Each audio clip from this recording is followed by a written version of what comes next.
Hey everyone, Jess O'Garr, clinical psychologist from the site collective.com, doing another schema mode video for you today.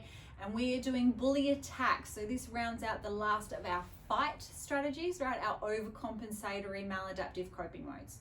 The function of bully attack is to tear down and humiliate everybody else so that no one will attack you or see your underlying vulnerability, right? Basically, if you are the biggest, scariest bully in the playground, you're untouchable. At least that's the idea behind it.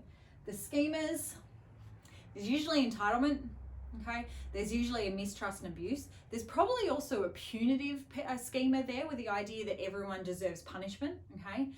But underlying that, we know that happy, well-adjusted, healthy people don't bully, right? If you look at bullies, and this applies to kids, you look at the bullies in the playground, they're usually the ones that are actually coming from households where stuff's not going on okay, or where they're feeling insecure in themselves, so they're acting out. So underlying this is usually also schemas of defectiveness, failure, and abandonment. The sense that I'm not okay, but I don't want anyone to see that I'm not okay, so I'm going to overcompensate. Hence why it's a fight strategy, right? The trigger comes from when they feel that someone is trying to attack them or threaten them or come too close to uncovering their weaknesses. So the awareness in terms of what does it look like?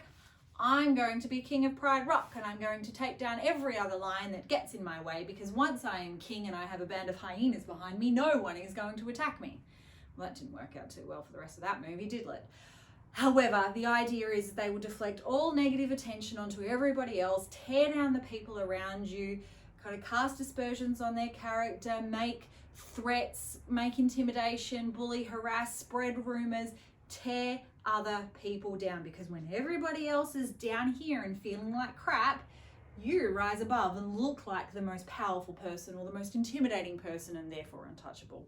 It is really a way of pushing everybody, not so much away, like angry protector is to push people away. This is to push people down, right?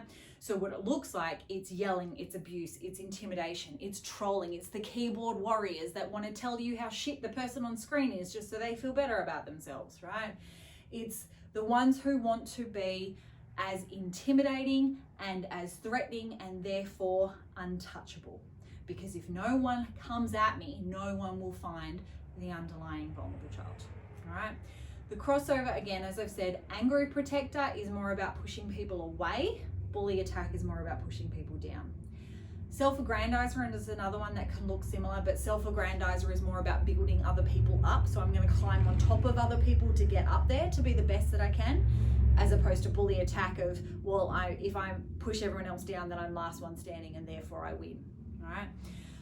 This can be a common mode that we would see, as I've said, with bullies. We can see this one in kids, we can see this in adults, and in adults it can actually manifest into domestic violence. So they want to be big and they want to be intimidating, they want to be scary, so that other people are compliant and will go along with what they say and wouldn't dare possibly dog them in because of the fear of the retribution. In terms of needs, boundaries. This applies with all of the maladaptive coping modes, but almost most for this one, because this is the one that has the risk of causing the most amount of harm to other people.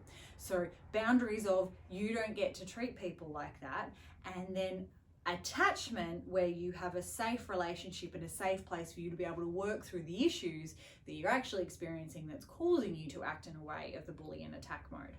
So from the healthy adult, right, so you kind of think about this as kind of like a dialogue going inside your head, right? So you've got your bully attack over here, and you think about your healthy adult mode kind of coming in to manage the coping mode. And this applies for all the coping modes. So it's kind of a conversation between the coping mode doing what they want to do and the healthy adult going, well, hey, hang on a minute, kind of this isn't the way to act. But with the healthy adult mode, what I kind of visualize for this one is you've got your bully attack kind of kicking off, having a go at everybody else, and the healthy adult mode going, dude, shut up. Like, you don't get to talk to people like that. Shut your mouth and try some compassion, right? So the healthy adult really needs to be quite assertive with the bully attack, because the bully attack is so big and so damaging and harmful to other people, okay?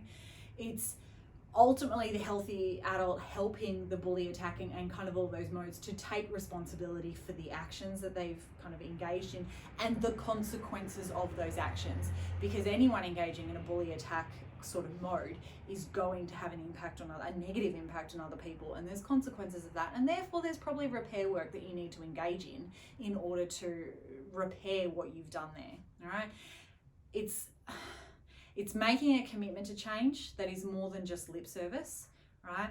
Within a DV cycle, we get the whole kind of they cause harm and then they apologize. I'm so sorry, I didn't mean it. I promise I'll never do it again. And it's lip service. Whereas with this, the healthy adult to actually make some meaningful change, there's got to be a commitment to making the meaningful change, which includes the repair work to be done for the negative consequences already caused. And giving the healthy adult to give kind of some alternative strategies of when you are feeling under attack, how to get out of the situation. So one of the things on the Site Collective, you'll find on our Instagram page, is the idea of a graceful exit. So a way for you to exit out of a situation or a conversation where it's not going well, or where you're worried that you are about to escalate, in a way that still helps you to save face without risking rupture to the relationship any further. All right, so check out our Instagram for that one, thesitecollective.com. In terms of others, if you know someone who is in a bully attack mode, you've got a choice to make here, right? So first of all, set some boundaries around what you will and will not tolerate. And then the second thing is for you to decide whether or not you want to continue working on this relationship or not. If you are under the influence of someone else who is in bully attack mode, you are well within your rights to terminate the relationship if it's no longer serving you. However, if you choose that you want to stay and try and work through the relationship, then there needs to be boundaries on, you don't get to talk to me like that, or you don't get to treat me like that. And then for the other person to also practice at a level of effectively graceful exit, where they say, I'm not tolerating this behavior, and to be able to retreat in a way that maintains their safety without threatening a rupture to the relationship, right? Because you've got to remember, the bully attack, kind of in terms of the trigger, is when they think that someone is attacking them. And that can look like when they think someone's going to leave them. So what do you mean you're leaving me? I'm better than you. You'll never find anyone who loves you as much as I do. You're useless. You're worthless. You need me. Those sort of things can come out if there's a fear of abandonment. So if you want to work with someone who has these kind of schema modes and using it against you, it's got to be in a way where you can challenge and set boundaries on the behavior while still communicating that the relationship is still of value. So if you're going to speak to me like this, I'm leaving, I'll come back in a couple of hours and then we'll have another go at having this discussion. So being able to retreat from the behavior, not from the relationship, which means making the commitment to come back to the relationship to do the repair work if you deem the relationship to be salvageable. Okay? And remember, for anyone, if you are in a relationship where you feel consistently kind of at risk of danger or harm or threats to your safety, you have the right to leave, and there's services out there available to assist you with that if you need to. Okay? On that note, I'm going to wrap up today and say, have a look at the website, sitecollective.com, Facebook, Instagram, and our other schema videos, and I will see you next time. Thanks, everyone. Bye.